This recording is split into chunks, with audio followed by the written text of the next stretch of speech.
streaming service by Disney Plus. Just in case you are wondering, Disney Plus, I believe, is $4.99 a month, and you can watch the oldest of the oldest Disney animation films. I mean, it is absolutely glorious. I think all of you would fall in love with it. But anyhow, let's begin on my review of the first episode of The Mandalorian. Let me start off by saying this particular episode has no script, and let me tell you, I am so happy. Having to create a script for like 5 hours and then having to read off a script for like 3 hours is very draining. And though it may seem rather monotonous, it is simply just to make sure that I do not sound like a complete buffoon when I'm recording my episodes for you mates. Now then, on to the review. So, before we actually get into the review of the episode, I briefly want to talk about my expectations for this show. The Mandalorian is a very near and dear subject to my heart. I played both of the Star Wars games, Star Wars The Old Republic and Star Wars The Old Republic 2, or Knights of the Old Republic, I apologize. And those games, the first installment won Game of the Year, and it was absolutely fantastic, so much so that I actually still play it today. Now, I will say that I don't actually play it frequently, but I do play it maybe twice every other year.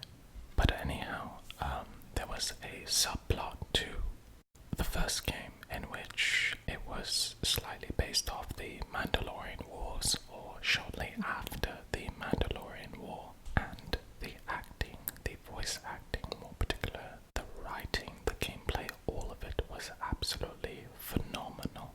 But I think more importantly for me, when Disney acquisitioned LucasArts and Lucas Games, everything that was done between the mid-2000s and the early to late 1990s was completely destroyed. All of it was tossed in the trash, and basically none of it existed. But due to this new television series, or at least Disney Plus series, The Mandalorian, all of the old Mandalorian stories were brought back into canon, meaning that it exists. The Mandalorians exist in present tense Star Wars. That for me was a huge thing, and I'm so grateful to Jon Favreau, who created, directed, and wrote this series, and I can't wait for more. But anyhow, on to the review of the first episode of The Mandalorian. So, firstly, as soon as the episode begins, we get a first shot at the CGI that Disney is allowing The Mandalorian to have.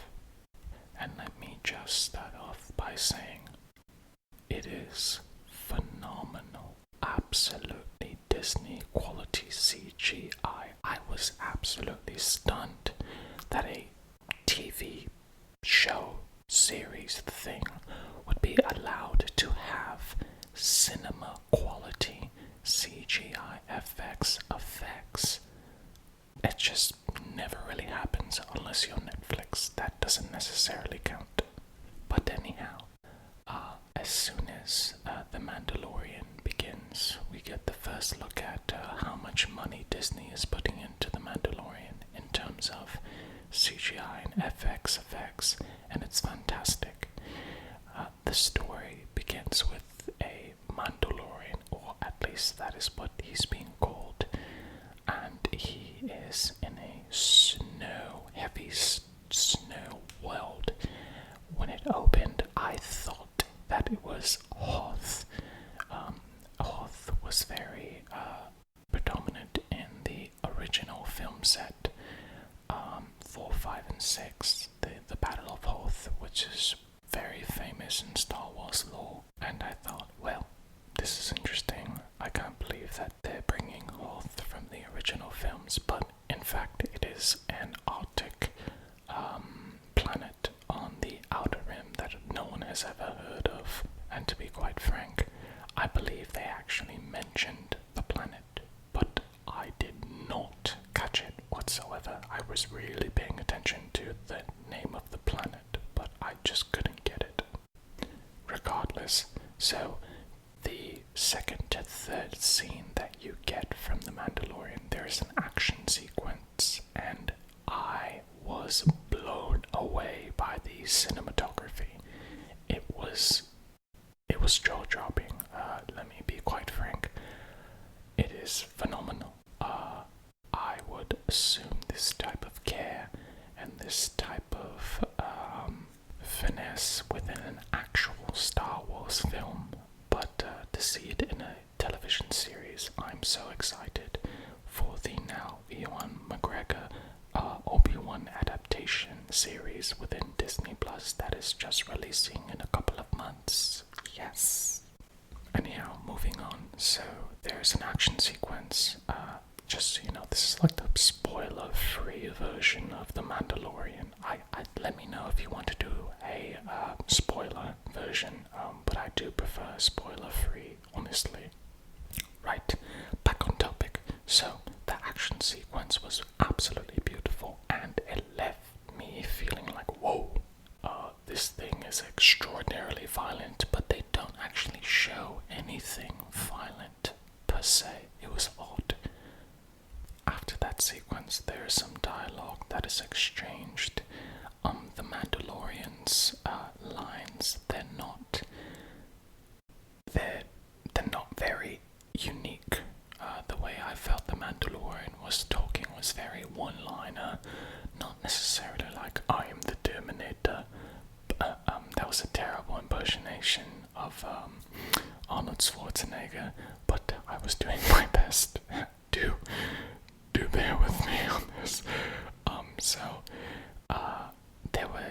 There were times in which I was like, okay, they're gonna let this character develop, and he's gonna have unique dialogue, and he's gonna have rich personality. But for the most part, I feel as though he is a very one-liner type of character.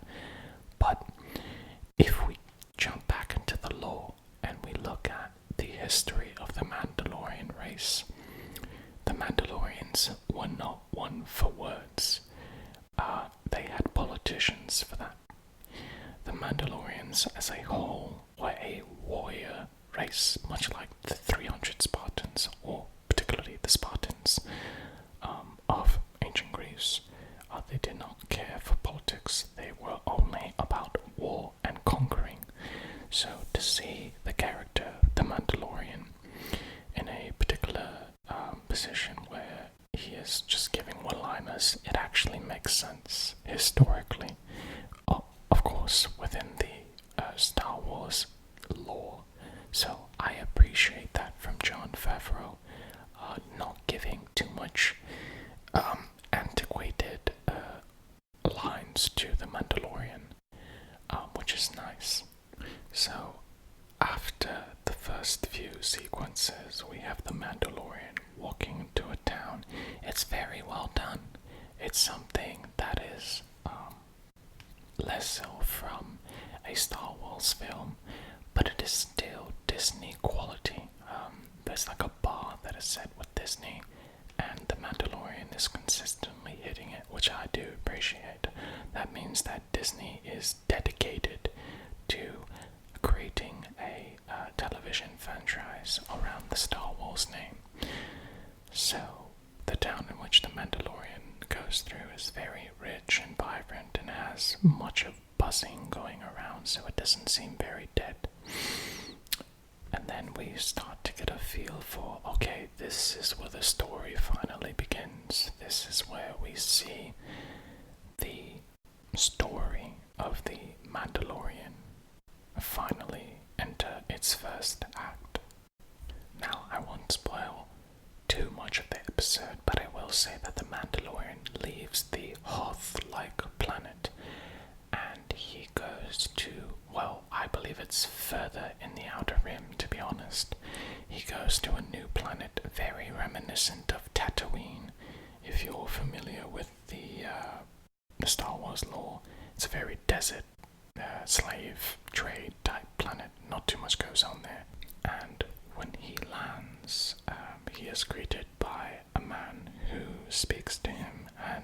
is that I know why you're here.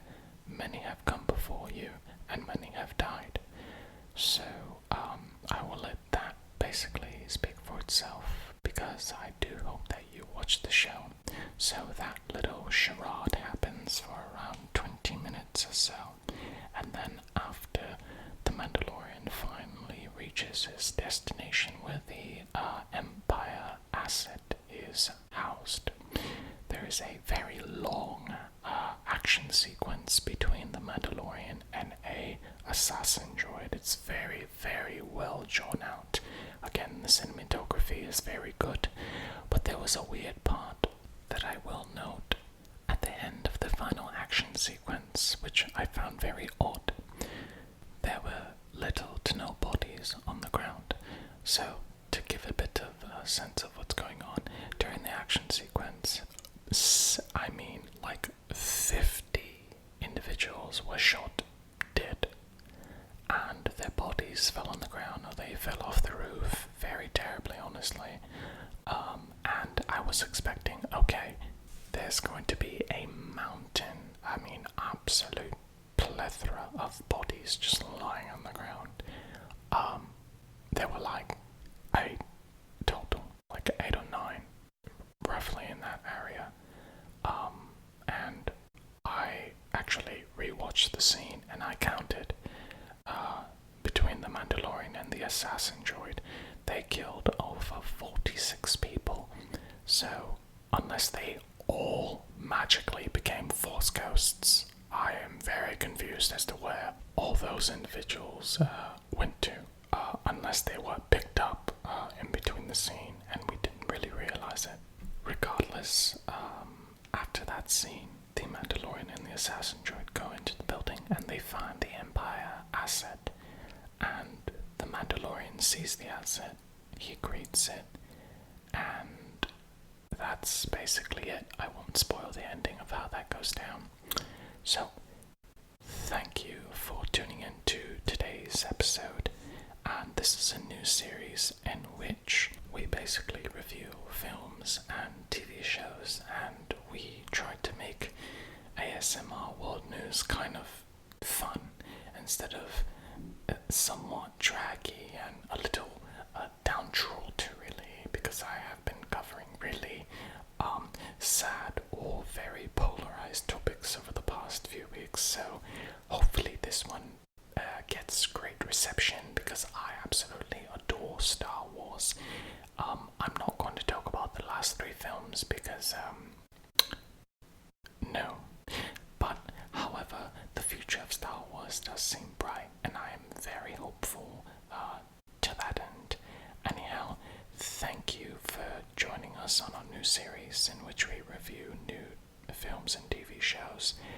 If you liked today's video, leave a like. If you disliked it, leave a dislike. If you enjoyed today's content or you have something you'd like to share about The Mandalorian, leave a comment. And of course, if you like the series, you like the show, you like ASMR World News, drop a subscribe, please. This is Jay, and we are ASMR World News. So to all, have a very merry morning, after, evening, and of course, Happy New Year. I know that's coming around, just to make sure I cover all my bases. Cheers.